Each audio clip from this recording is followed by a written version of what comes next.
Liebe Zuhörerinnen, liebe Zuhörer, dear listeners, dies ist die erste Folge von vielen, vielen weiteren. This is the first episode of many, many others, wo wir den Switch in eine andere Sprache vollziehen werden, where we will switch to a different language. Und jetzt werde ich symbolisch diesen Schalter umlegen. And now I will flip the switch.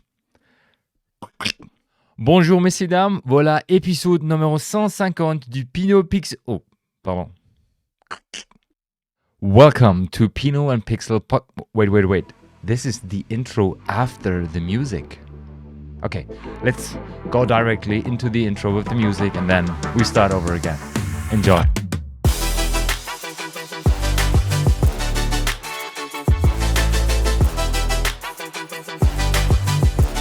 Welcome to the Pinot and Pixel podcast episode number 150. From now on, in English, Pinot and Pixel is your weekly go-to podcast for any news, for the latest news and updates from the wine business. We talk about gastronomy, we talk about drinks, we talk about beer, everything that pops up when we talk about enjoyment, lifestyle, and especially our beloved product, wine. This week, we have a lot of things going on, but before we start into our topics of the week, I would like to say thank you for our most attentive listeners, and in the end, it was just one, who discovered that I mixed in a little fault on purpose, because I said this will be the last episode in English at the beginning of episode number 149, but of course it was the last episode in German for the next couple of months probably. So congrats to Isabel, you won a bottle of wine because you were the only one who was brave enough to text me, Alex, sorry, but I think you have switched something in the beginning. No, I didn't. It was on purpose.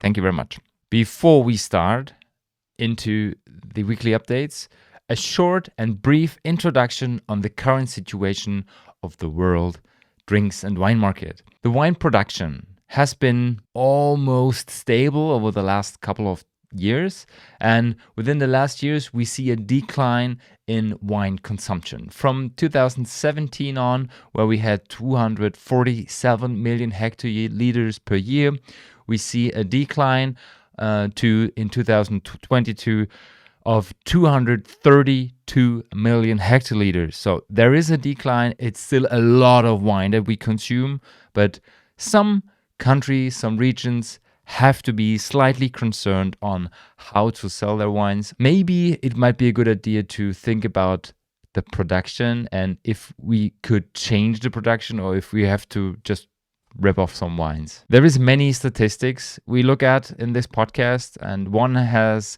predicted an annual growth rate of over 6% for the non-alcoholic products over the next 10 years or 8 years until 2032.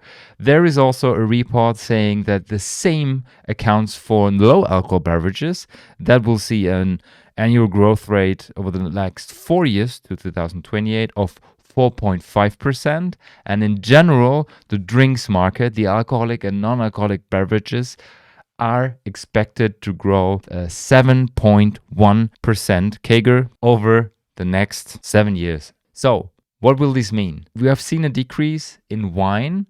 Generally, is expected that alcoholic beverages, non-alcoholic beverages, low alcohol and no alcohol category will grow. And usually a good indicator on how the market is currently reacting on microeconomical issues or on how the macroeconomical factors play out are the annual and the quarterly reports of the big wine companies. We've talked a lot about this over the last 1.5 years in this podcast, quarterly reports, annual reports, and today, or within the last couple of days, there were several announced. There was this fiscal year report of Constellation Brands. Constellation Brands shows a very successful year 2023 with 5% annual growth in total and 9% growth in the beer category. That also, of course, profited from the bad marketing campaign of Bev's Bud Light. The wine and spirits category saw a decrease of 9%. And if you just want to compare those two segments, beer and wine and spirits, just for Constellation Brands, The beer category is 5x the size of the wine category. The guidance for Constellation Brands is set for the next year, for 2024. Beer category to grow between 7 and 9%, and wine is seen to be stable between 0.5 decline or 0.5% in increase in sales. So mostly stable. Quite similar successful year was seen at the very famous Henkell Freixenet company in Germany and Central Europe, one of the biggest companies in the wine industry in Europe, with a 1.23 billion net sales, excluding wine and spirits tax in Europe. Compared to the previous year, this means a 4.1 growth. The most successful segments were sparkling wine with 6% and spirits with 11%. And those are also the categories that will drive the non-alcoholic movement, not only in Germany, also in Europe and probably worldwide. And this is also the main factor for the success of their biggest brands, Freixenet with 4% plus, and Mio Netto with 11% plus, because those two brands also account for a big amount of aperitivo and non-alcoholic products, so they also adapt to this market, to this trend, and then we saw an increase in sales for those two brands. Also Champagne and Cremant, only still wine, saw a little decline over the last year. Another very successful year for LVMH, Louis Vuitton, Moet Hennessy, with a revenue of 86.2 billion euro for the whole company, an organic growth of 13% compared to 2022. And what is important for us is the wine category. The wine and spirits business group saw a decline of 4% organic in 2023. So generally speaking, 2023 was a very successful year for LVMH. Unfortunately, their wine and spirits sector had a decline in revenue of 4%. Their spirits category, especially cognac, still struggles in sales worldwide, especially in China and in Asia. This accounts for the decline. And of course, there was the purchase of Chateau Minuty in 2023. We also talked about that in the podcast, in Provence, where they added up a premium rosé to their portfolio of their wines and spirits. Another big player in Europe is Hawesko. Hawesko is located in Hamburg in the north of Germany, and they saw a 2% decline in sales compared to 2022, with 660 million euro in total. And what really surprised me in a positive way is several years ago they bought Jacques Wine Depot. It's a retail store chain, it's called like that, in many cities in Germany where you can buy wines. And I don't know if they kept this system, but usually you were able to just try all wines up to 20 euro. Just this brand, Jacques Wine Depot, accounts for almost more than a third of the sales, with 233 million, and saw an increase of 2%. This is quite interesting, quite impressive. And of course, what we also should say, because compared to 22, they lost a bit. Hawesko is a company that really profited from the online sales, e-commerce in 2021 and 2 due to COVID. So this is a bit like back to normal for them. They're still higher than pre-COVID compared to 2019, for example. But yes, it's a 2-point decrease in total. And the guidance for this year for them will be to stay stable in this amount. They call it a sideways movement with a slightly positive sales trend.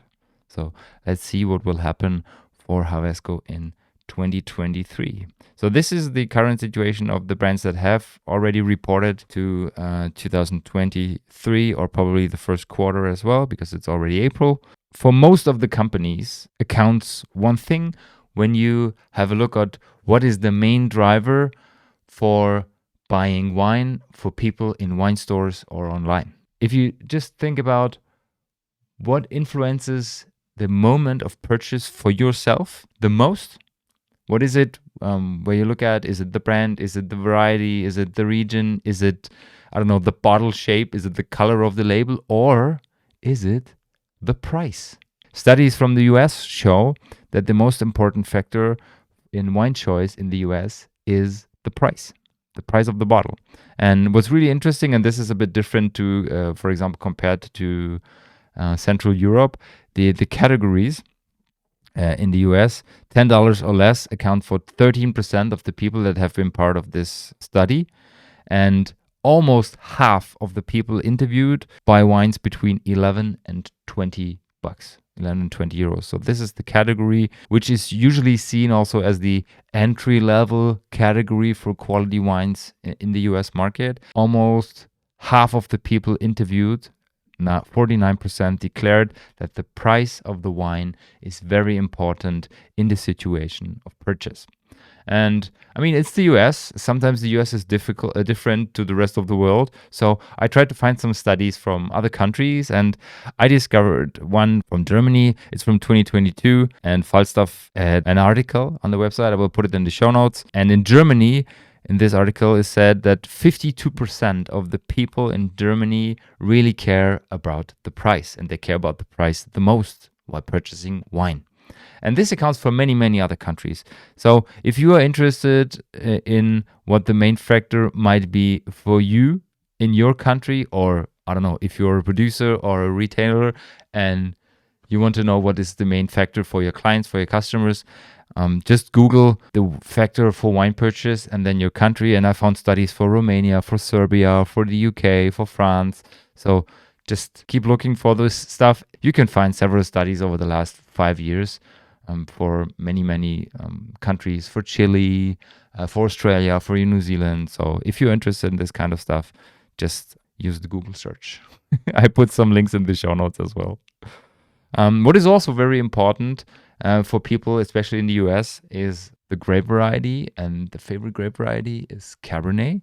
And in Germany, the article states this as well. Also, the sugar level is really important. And there was a study on Statista as well for German wine drinkers that in general, the sugar level, so dry, off-dry, medium sweet or sweet, are the things that people look at before they buy their wines. And sometimes people struggle in the label because, I mean, wine is complicated. Wine law is more complicated. And then reading a wine label is the freaking hell for some of us. So people need education. And it's often said that we as wine people, as wine business dudes, we have to educate the customer.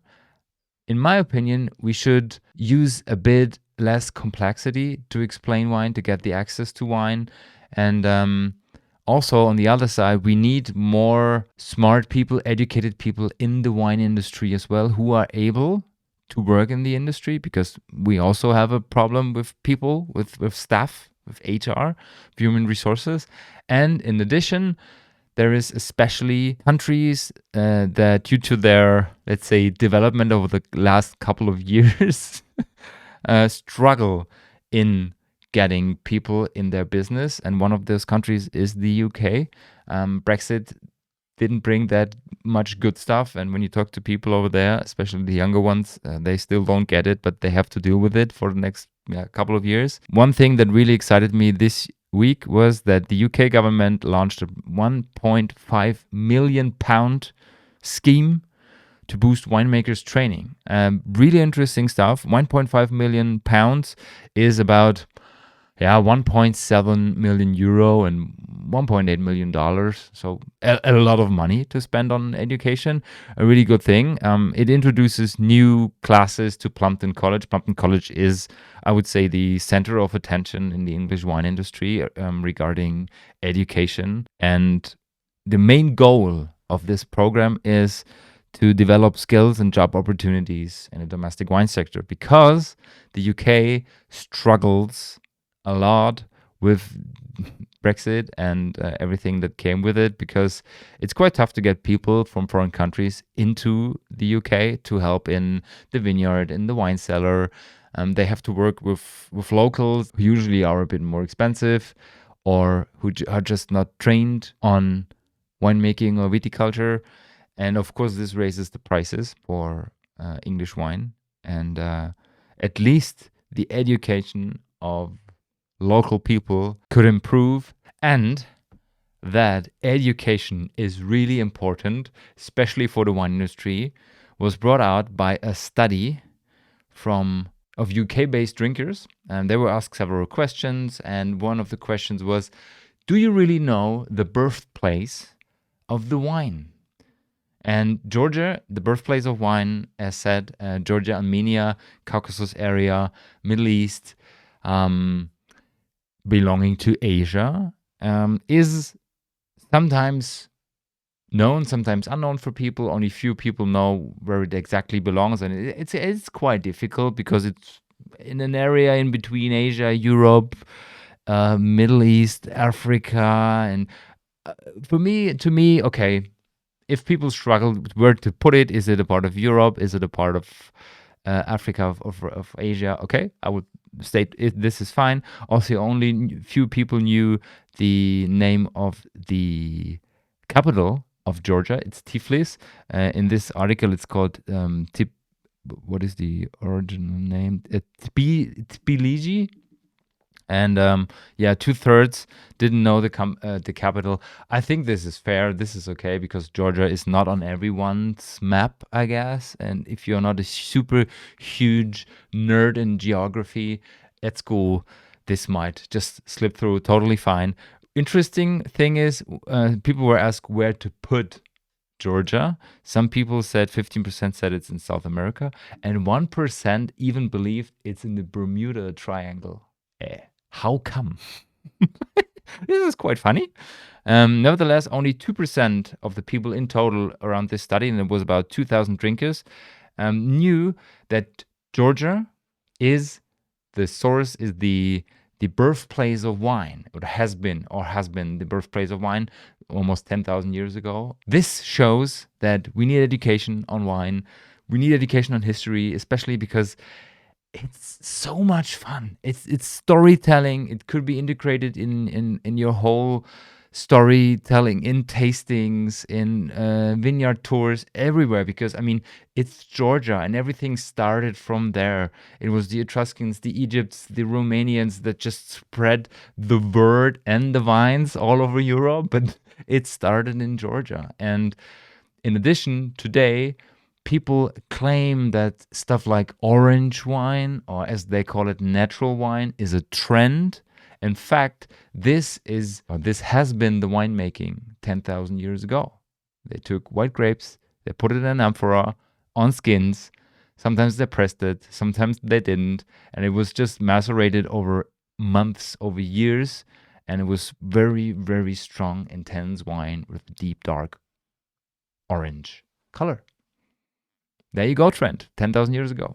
What also is not on people's map usually is how to make a good wine, what the factors are for this, and the same accounts for non-alcoholic wines, so for alcohol-free wines, or as we have to call it by law, de-alcoholized wines. And a brand called French Bloom recently popped up with a 109 euro was it, so $120, non-alcoholic wine, vintage wine, so super high premium.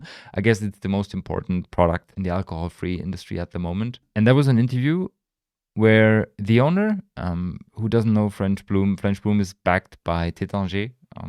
So basically, they know how to make wine, and they have the expertise. And I recently heard that, I guess it was at Venetian in a presentation, that French Bloom launched a 120 euro alcohol-free champagne. Besides the fact that we are not allowed to call it champagne, even if the grapes would have been processed and grown in the Champagne area due to the wine law, these grapes for the high-quality sparkling come from southern France. And I mean, we don't know exactly what the reason for that is. I would expect a very high acidity on a sparkling wine, but it was quite well explained in this article.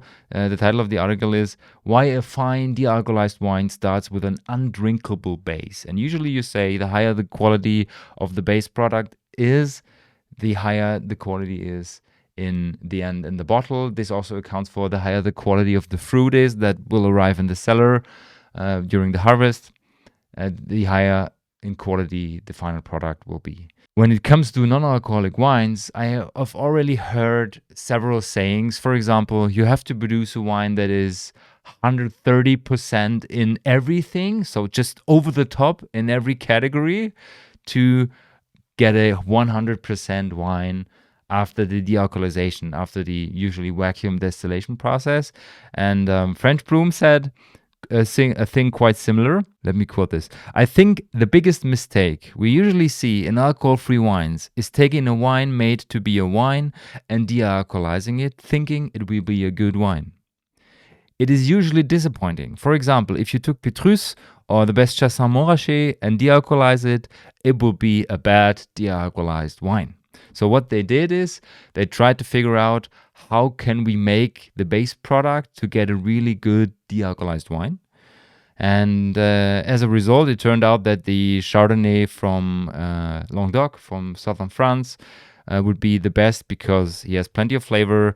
The grapes have the barbody, the acidity, and the sugar level. This Chardonnay would fit best for the product.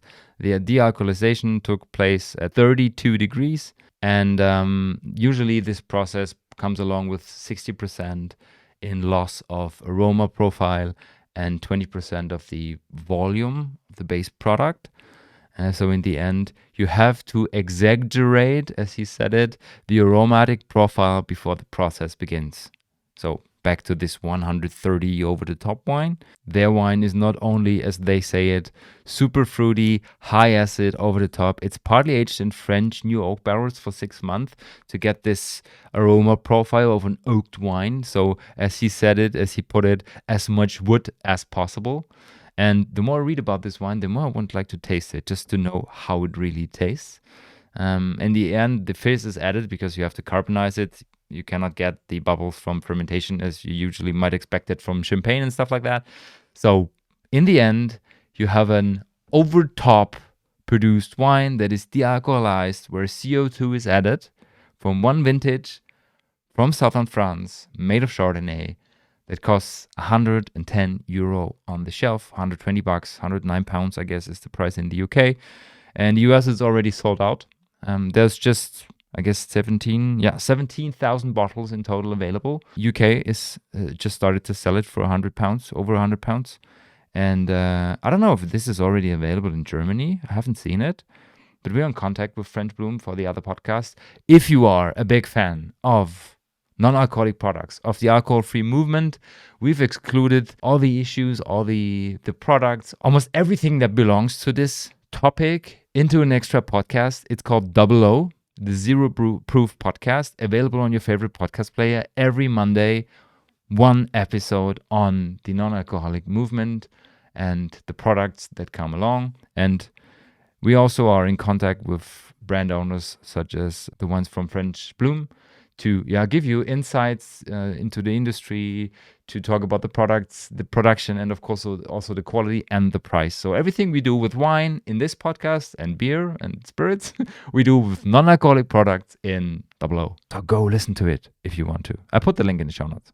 This proves what I've heard several times. You need an over-the-top product in the beginning of high quality to make a really good de-alcoholized wine in the future. And believe me, if I will get the possibility to taste this stuff, you will get a review on every fucking channel you know. Some listeners of this podcast know that I've been working in the, let's say, airline industry for a couple of years, and I'm quite related to things that happen on aeroplanes. And we also talk every now and then about wine-related topics or drinks-related topics with airlines on this podcast. And there's an airline that has an organic only wine list right now. So the boutique airline La Compagnie has an exclusive on-board organic wine list. So you can find several wines on the list that all have been produced organically. And of course, they do it because of the focus on quality and higher sophistication. They want to give this high-end feeling to the customers, to the clients. And they only need, they say, 300 to 400 bottles per month. So they work with smaller wineries where they also can ensure the higher quality. Then they have a logistics partner that sources the wines. And everything is done for them. Quite interesting. We've seen several switches from also traditional airlines. In many cases, some airlines got rid of their very expensive champagnes in first and business class, replaced it with English sparkling, replaced it with Trento Doc, with Italian sparkling, for example. To give a view on other countries and other regions, but of course also to save money. Some others added non-alcoholic drinks to their portfolio, and this company over here said, we have quality, we have Bordeaux, we have Rhone, we have Burgundy, we have Loire, we have German Riesling, and we want to ensure that this is of high quality, and this is why we go for organic. So organic gets this change from being like weird with, people working in the dirt and producing shitty wines to this is quality. This is a so-called small high quality producer. I guess one of the most famous quotes of the movie Some. If you haven't watched it, go watch it. And you should watch it right now because Netflix is raising the prices. I just read this a couple of minutes ago in Central Europe, especially in Germany. So your subscription will get more expensive, so watch it now. Talking about organic farming, sustainability, the first company in the US is launching a low carbon footprint paper bottle. And if you are a really loyal listener of this podcast, you know that I have visited this company in August? No, when was it? In October last year. To talk about their approach, how the bottle is made. It was really interesting. And the company is called Frugal Pack. They're located in England, northeastern of London.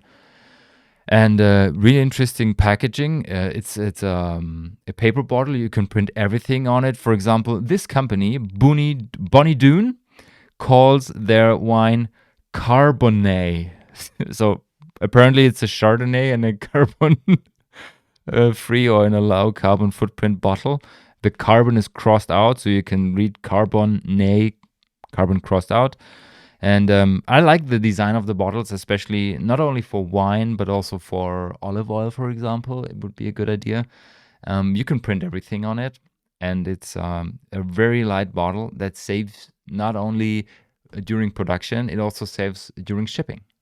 Because it's way lighter. I guess it's 1/8 or 1/10 of a usual glass bottle.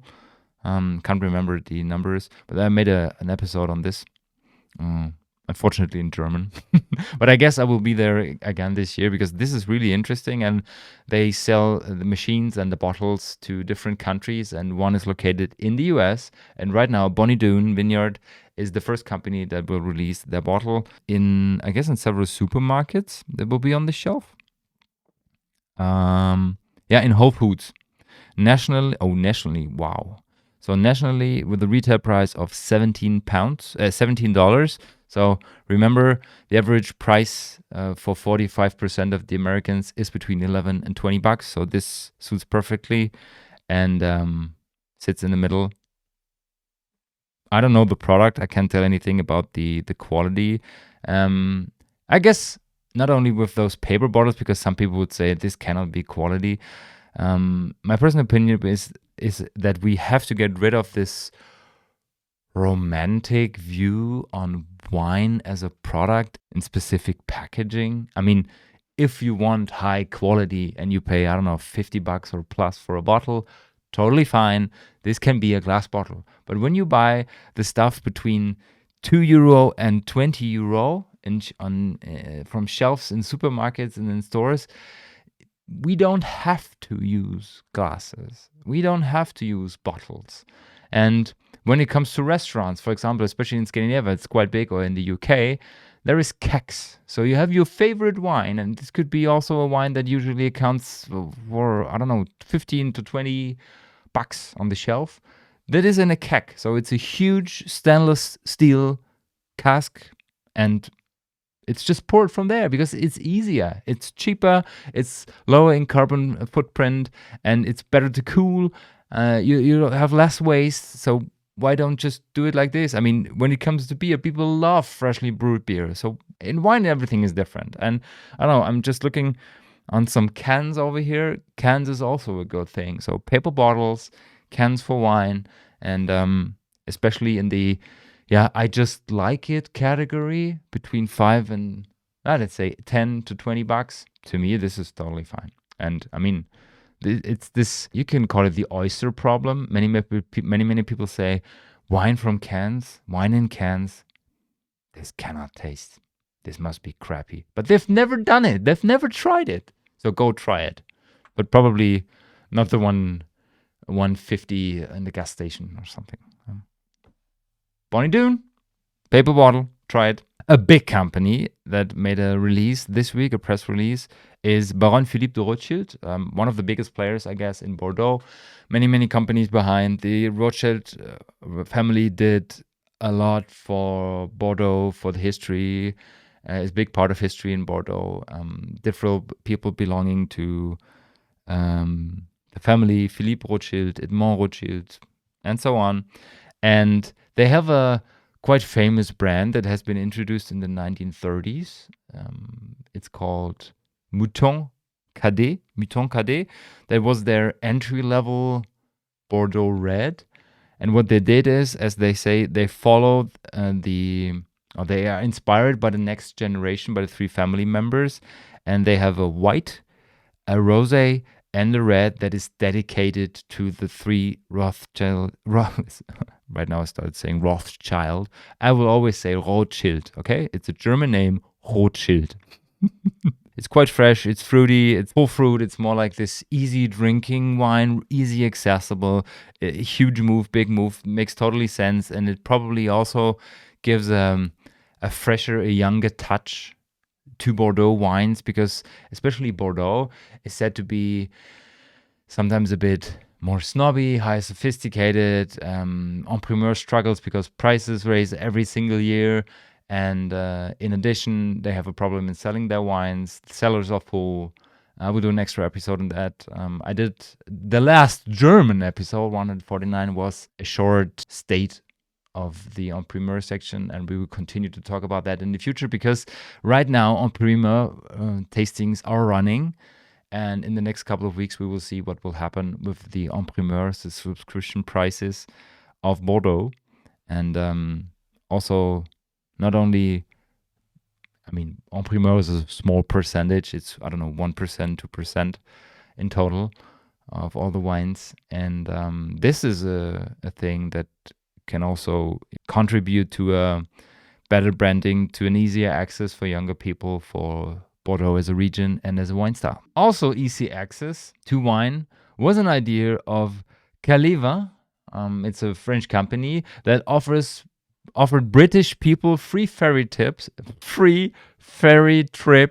from the UK to France when they buy wine in their shops. And this is quite interesting, because you have to make a pre-order of €300, so £250 from Van Calais, and then you have a free ticket for the fair. And the fair, I don't know how it is just for people, but if you are a person and a car, it costs around about €200 to get there and back.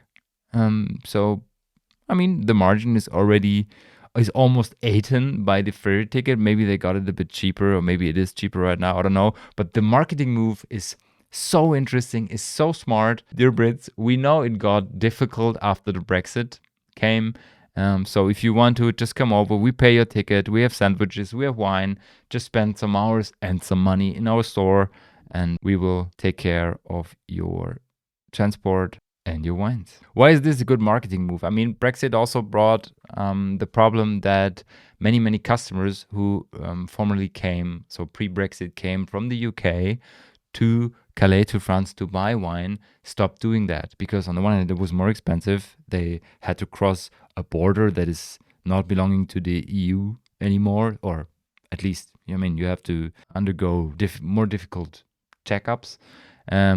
You were only allowed to bring, I guess, 18 liters into the country again as a UK person.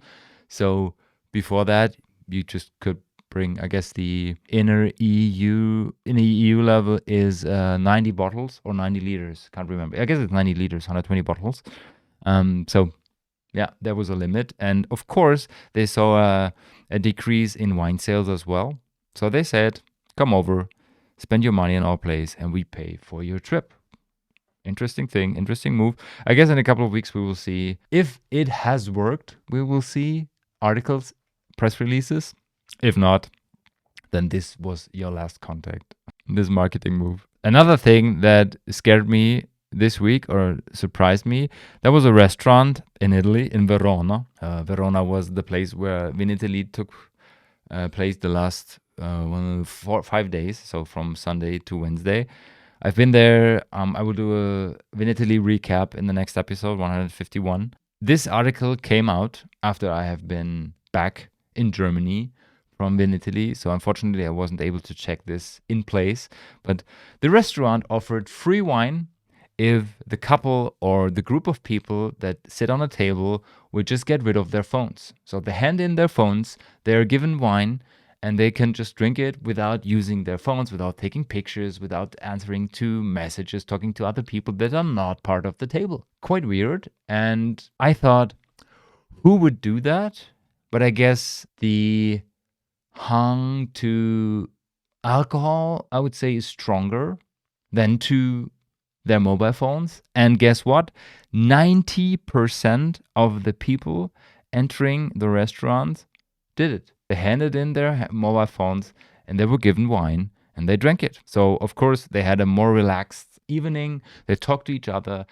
They probably drank more. I have no clue. Maybe they ordered less. Also no clue. But interesting thing, 90% of the customers did it in exchange to wine.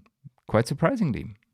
Didn't expect that. What would you do when you enter a restaurant and somebody says, okay, leave your phone and I give you a glass of wine, or take your phone with you and you pay for your wine? So for the other glasses as well, but this is your free wine. I should try that. I guess my question would be, what kind of wine? Yeah. Let's see if we will see this in the future more often. 2 more things to laugh. So in the end, we end this podcast with some funny stuff. First of all, there was a quite controversial marketing campaign, or let's say it's not only marketing campaign, it's a branding campaign from Twickenham's brewery. Twickenham's brewery launched a line that is called the Naked Ladies. It's craft beers with labels where you can see a quite abstract painting of a woman that is covered with hops, some hops, but just hops. And I mean, the silhouette is, you can see it's a woman. You can probably spot that she's naked, but it's, to me, it's artificial. It's art, okay? And it's called Naked Ladies. And I mean, when you're into wine, especially when you are focused on more the natural, low intervention wines, the crafted wines, it was a huge thing. There's even studies showing that naked people, no matter if it's men or women, on labels really attract customers, especially in this naked or natural wine area. It's a good thing for marketing. It attracts people. It gives controversy. People talk about it. It's good for marketing. So Twickenham did it. And of course, there were people that had a problem with it. It was taken to independent complaint panel, the ICP, where you can send your complaints on stuff and then they check it. And if this is a real thing because of, I don't know, diversity or equality, or maybe it's something is racist or something, then they say, okay, you have to remove the product from the market. And then in the end, after they have checked it, they said, Naked Ladies is fine. I mean, it's art. It's not super annoying. It's not super dangerous for people, but some were not happy with that decision. There is a campaign for Real Ale that released a statement today that they will, they are disappointed with this decision. And beer and cider is for everyone, and we want everyone to feel welcome at camera festivals and their locals. For that reasons, this beer is removed from our beer list. This is a point where I would say, if this is our problems, then everything is fine. At some point with some bottles, I can remember, especially in wine, it might be difficult. It might be a problem when it is served, but sometimes we also try to find a problem where no problem exists.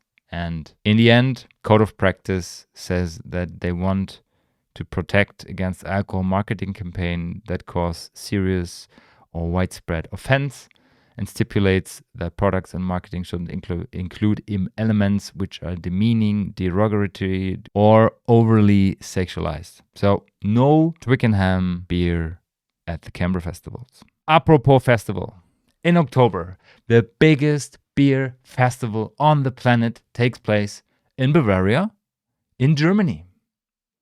And we don't talk about beer at this moment because from April 1st, cannabis consumption is legal in Germany, and it's said to be one of the most liberal laws on marijuana consumption on the planet. And right now, people are warned by the Bavarian government. Don't get high at Oktoberfest is the title of this article, because the authorities in Bavaria are afraid of people getting stoned during Oktoberfest, because, as they say it, the Oktoberfest Beer Festival in Munich is a festival for families. And believe me, 1 hour, 30 minutes. I tried to find statistics on the average consumer, the average visitor, the average age, what are the age clusters of the Oktoberfest, and it came out that it's mostly tourists, either from within the country or from outside of the country. Americans play a big part in that as well. Australians play a big part.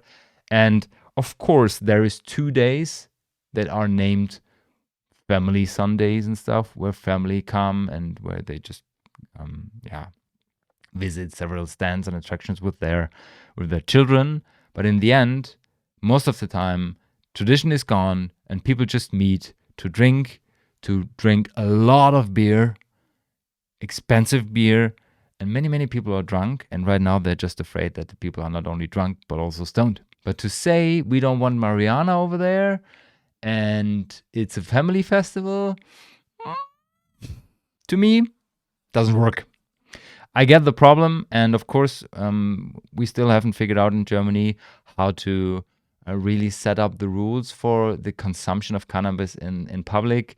You have to meet at least some distances to other people, of course, because, passive smoking is an issue, a huge issue, while consuming cannabis. And, in Bavaria, everything is a bit weirder every now and then. So when you come to Oktoberfest and you want to drink beer, don't smoke. Or don't drink. Smoke and fly. But the combination, especially of alcohol and marijuana consumption, has never been good. So don't do that. And I guess we will have a huge rule book when Oktoberfest will start in September 24th, I guess, something like that. Yeah, please beware. It's a bit like, if you can remember the article we've had on the very last podcast, where the UK government warned of the German beer because it's stronger. It's a good thing to warn about that. In Germany, everything is a bit different to the rest of the world, I guess. I have the feeling. But yeah, it's all about education. It's all about moderate drinking, moderate consumption. And then in the end, you won't have a problem. This is it, guys. The first English episode of the Pinot and Pixel podcast. If you like what you hear, recommend this podcast to a person that might be interested in this stuff. Thank you for that one. Have a great week and see you next week. Ciao, ciao.